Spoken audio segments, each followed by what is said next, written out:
A política no Brasil, ela não gira, ela capota. Foi divulgado na revista UOL um livro que será lançado, e nesse livro tiveram vazamentos de conversas entre o ex-presidente da República, Jair Messias Bolsonaro, e o ministro da Suprema Corte, o Dias Toffoli.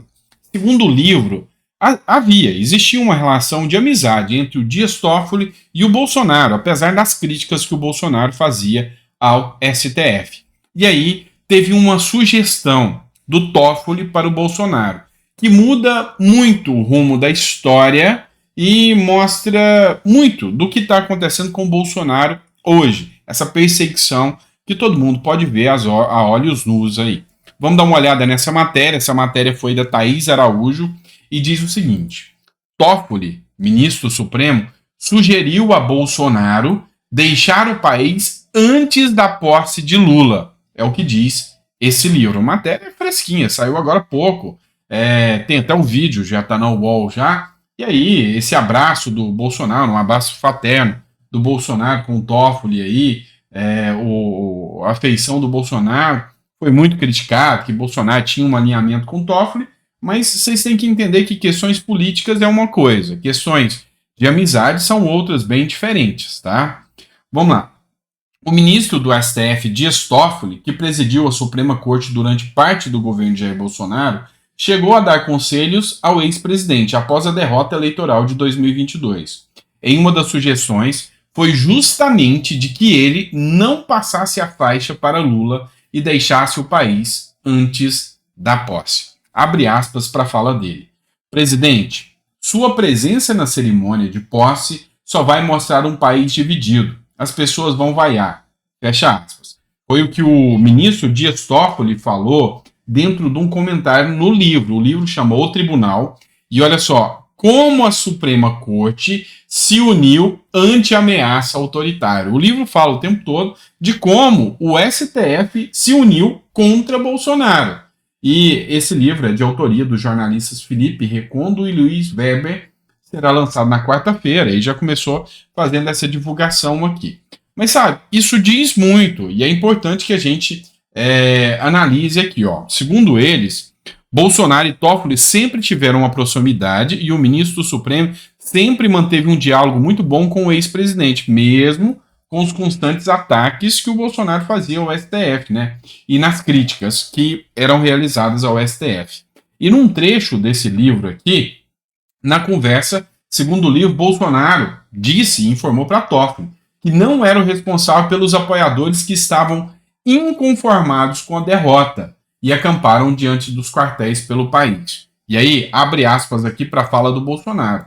Quem mobilizou essas pessoas não fui eu. Então, eu também não posso desmobilizar. Rebateu. O que eu quis trazer com esse trecho aqui desse livro? O STF participou, através do ministro Dias Toffoli, ativamente do conteúdo pós-eleição, e aí ele já sabia o tempo todo que Bolsonaro não tinha nada a ver com os atos do dia 8 de janeiro. E aqui deixou muito claro, não tem nada a ver com isso, e o ministro Dias Toffoli sabia.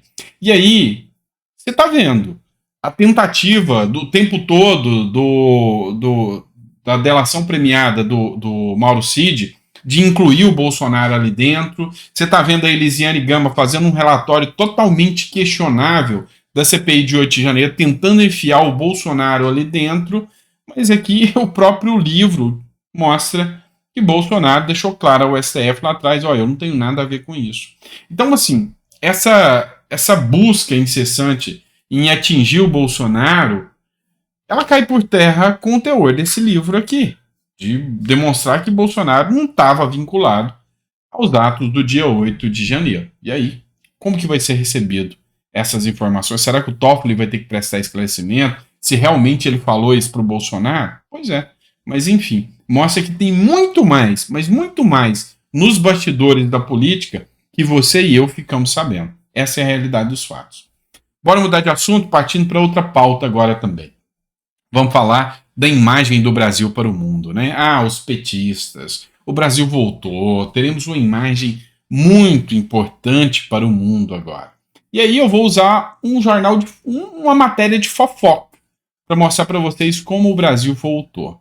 Essa matéria aqui é do Hit Site, da Record, né? Fãs pelo mundo pedem para que Taylor Swift cancelem os shows no Brasil. A cantora e compositora Taylor Swift ainda tem 3 apresentações a fazer no Brasil. Mas, segundo alguns fãs internacionais da artista, ela deveria cancelar os shows programados para os dias 24, 25 e 26 de novembro no Allianz Parque, em São Paulo, e deixar o país o mais rápido possível. Fãs fervorosos do exterior argumentam que a segurança dela está comprometida no Brasil, que ela está sendo maltratada após a morte de Ana Benevides, a estudante de 23 anos. A realidade é que o Brasil está passando a imagem para o resto do mundo de uma selva, um contexto na segurança pública totalmente absurdo, um país que não tem competência e organização nem para fazer um show, e que a pessoa estando aqui no Brasil está com a segurança comprometida. Vamos lembrar um negócio, teve arrastão, teve segurança, teve fã assassinado no show, depois que saiu do show. Então, assim, a imagem que o Brasil está passando para o resto do mundo agora não é de que o Brasil voltou, é de que o Brasil é uma verdadeira selva, é de que o Brasil não tem segurança pública, é de que o Brasil é um lugar inseguro, inclusive, para cantores virem fazer shows aqui. Essa é a imagem tão bonita que esperavam passar do Brasil? Pois é. Eu vi, a hora que eu li essa matéria, que eu falei, meu Deus, que imagem que o Brasil está passando para o exterior. Realmente é assustador. Vamos lá, mais uma matéria que eu preciso trazer para vocês. Matéria da Agência Brasil. Olha que notícia boa! Após um lucro recorde, Correios terão distribuição de ganhos a empregados. O presidente da empresa falou sobre novo acordo coletivo. Os Correios tiveram lucros recordes. Isso foi em 2022. Foi durante a gestão Bolsonaro e Paulo Guedes. Com a gestão Lula, o negócio é bem diferente e a informação que nos chega agora é que os funcionários do Correio já vão preparar a greve às vésperas da Black Friday e o lucro do Correio já não é mais a mesma coisa. Os sindicatos dos Correios de São Paulo, Rio de Janeiro e Bauru, Tocantins e Maranhão, representados pela Federação Interestadual dos Sindicatos dos Trabalhadores e Trabalhadoras dos Correios, informaram quarta-feira que aprovaram uma paralisação por tempo indeterminado a partir de 23 de novembro, véspera da Black Friday. A categoria afirma que ocorre após a recusa dos Correios em resolver 26 questões identificadas pelos trabalhadores ante a assinatura de um acordo coletivo. Ou seja, é o Brasil, é o novo Brasil, sindicatos fortes, prontos para preparar greves, são estatais, robustas, poderosas, infladas nos cargos públicos, cheia de penduricários de políticos que recebem altos valores e que dão um prejuízo gigantesco à nação. Esse é o Brasil que voltou. Tá? Esse é o Brasil que voltou. O Brasil que passa vergonha lá fora, o Brasil que é deficitário aqui dentro, é um Brasil que realmente está uma verdadeira vergonha. Fazer o quê, né? Vamos lá, bora falar de treta entre Congresso e STF e vamos falar de drogas, né? Esse aqui, para quem não conhece, senador Efraim Filho, da Paraíba, e infelizmente ele é o relator da PEC que trata das drogas, mas não teve a votação agora, tá? Infelizmente não teve a votação. A votação da PEC das drogas é adiada pela CCJ do Senado. E ele que fez uma manifestação boa para impedir qualquer tipo de drogas no Brasil. A CCJ, Comissão de Constituição e Justiça, decidiu nessa quarta-feira, 22 de novembro, adiar a votação da PEC, que é uma proposta de emenda à Constituição das drogas. A proposta visa criminalizar a posse e o porte de todos os entorpecentes, inclusive o da maconha. O que é isso? É uma resposta do Congresso ao STF. Qual que é a maior crítica que hoje se tem? É que o Congresso Nacional perdeu seus poderes. Por quê? Porque o STF está extrapolando os seus limites. O STF está querendo legislar. Nunca foi vontade do legislador permitir o uso de qualquer tipo de droga. O Código Penal ele é muito claro. Produtos ilícitos, entorpecentes, são sem sombra de dúvidas, produtos ilícitos, não viáveis, produtos proibidos. Essa é a realidade do caso. Só que, na verdade, isso quem tem que falar é o Congresso, que é a representação da população, que foi eleito para isso, que vai dizer se a droga pode ou não pode. Eles se representam. Todo poder emana do povo, que exerce por meio de representantes eleitos ou diretamente, nos termos da Constituição. Ou eleitos, ou o próprio povo exerce, e não o STF. Então, essa PEC é uma resposta às ações do STF. Só que, todavia, ela foi jogada para frente. Por quê? Porque os congressistas não vão estar lá para poder votar. Porque todos estão indo para Dubai, vão lá para a confederação que vai ter, né, para COP28, né, eu estava esquecendo o número. A COP28 que vai ter, e na COP28 a turma vai tudo para Dubai, bancada dinheiro público, e não vai estar ninguém ali para votar. Então, por isso que foi repassado para a próxima semana. Matéria que eu trago para vocês do Conexão Política aqui, no Sul, Sudeste e Centro-Oeste, o governo Lula já é reprovado pela maioria da população. No Nordeste, a aprovação de Lula marca expressivo 59,5% ainda, enquanto o Norte alcançou só 51,5%. Em contrapartida, nas outras 3 regiões do país, o presidente enfrenta uma maioria de avaliações negativas. Tá? No Centro-Oeste, a reprovação é de 54%, enquanto no Sul e Sudeste é 49% a reprovação. O maior índice negativo, com 57,7% dos entrevistados, foi no Sul. Tá? Foi no Sul. Então, mostra que o governo Lula está com a representação super baixa, com exceção do Nordeste, que também não é lá essa Coca-Cola toda, é o único lugar que Lula ainda tem uma representação, que o povo ainda está aliado ao Lula. Mas a tendência é cair, tá? Principalmente no final das gestões. Dando continuidade aqui, a gente vai tratar de um tema aqui bem interessante, que é a questão da geração de empregos. Essa publicação aqui foi feita pelo deputado Tomé Abdul, e São Paulo dando exemplo. São Paulo puxa queda do desemprego no país no 3º trimestre, ou seja, é mostrar a eficiência, São Paulo elevando a economia nacional, e é mostrar a eficiência. Então, assim, eu acho que o que mais vai dar resultado para a direita como um todo, com toda certeza, são os resultados advindos dessas gestões de direita. E isso vai mostrar um resultado no resto do Brasil.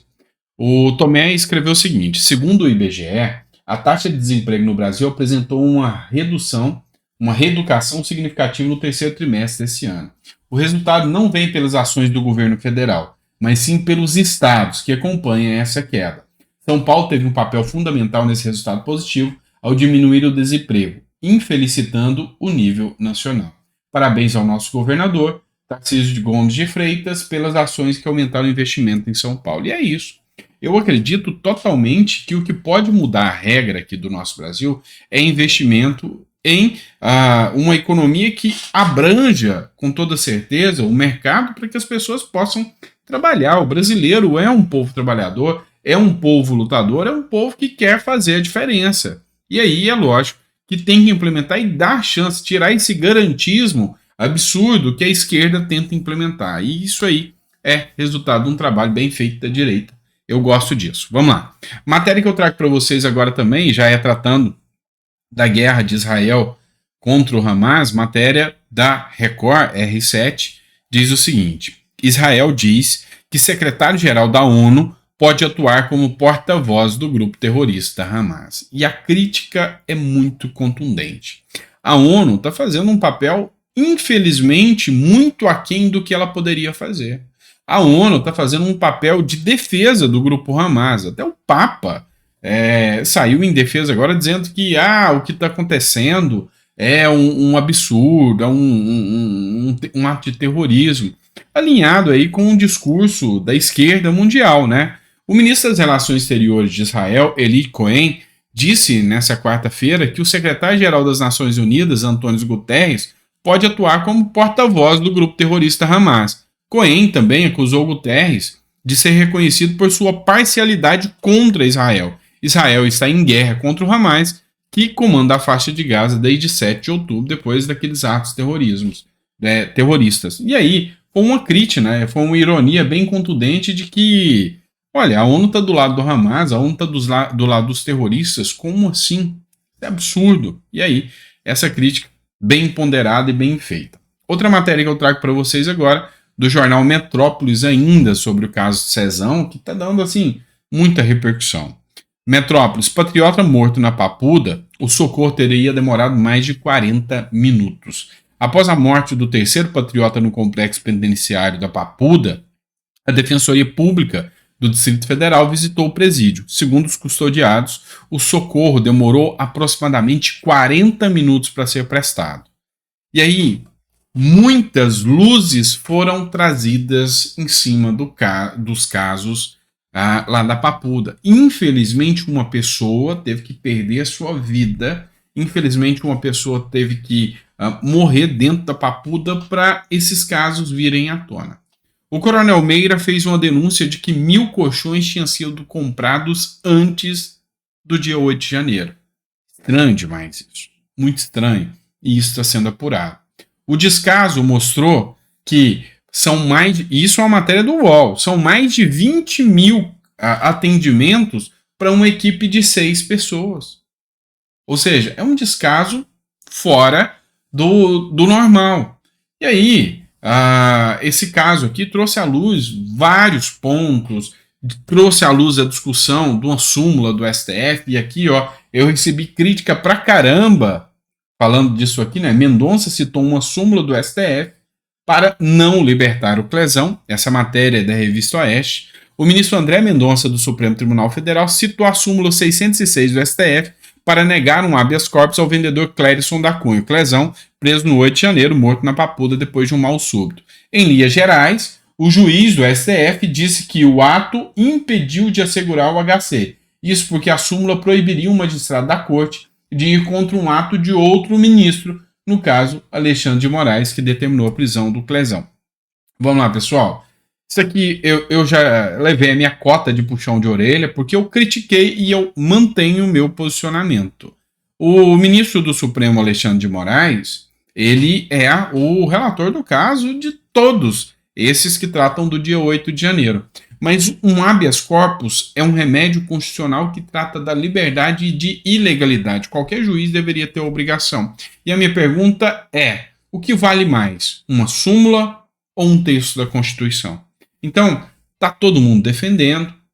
Eu, por outro lado, entendo que a postura do André Mendonça aqui deveria ter sido, olha, vejo a flagrante ilegalidade, uma vez que ele tem risco de vida, já tem um parecer da Procuradoria-Geral da República para libertação, concedo habeas corpus, desse vista ao magistrado do caso. Eu acho que era esse o caminho, tá? Mas esse é o meu posicionamento. Clezão ficou lá dentro. E aí, a tragédia aconteceu e o caso veio à luz aí para que todos os brasileiros pudessem estar vendo, tá certo? É isso, pessoal. Espero que vocês tenham gostado desse editorial. A gente volta com mais conteúdo para vocês. 7 horas da noite eu tô aqui. E eu quero trazer alguns casos cabeludos. Pavinato. Vamos falar sobre esse caso. Processado. O que vai acontecer com o Pavinato? 7 horas eu tô aqui com você e eu vou contar desse caso, tá bom? Grande abraço, fica com Deus. Te vejo lá.